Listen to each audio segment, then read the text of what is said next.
மனிதரிடம் மனம் இருப்பதில்லை, மனம் இருக்கும் மனிதரிடம் பணம் இருப்பதில்லை. பணம் படைத்த வீட்டினிலே வந்ததெல்லாம் சொந்தம், பணமில்லாத மனிதருக்கு சொந்தம் எல்லாம் துன்பம்.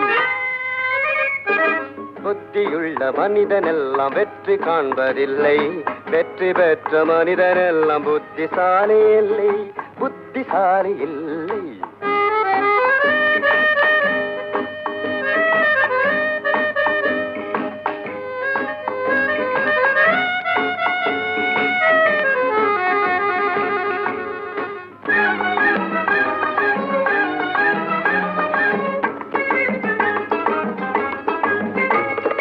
பருவம் வந்த அனைவருமே காதல் கொள்வதில்லை, காதல் கொண்ட அனைவருமே மனம் முடிப்பதில்லை. மனம் முடித்த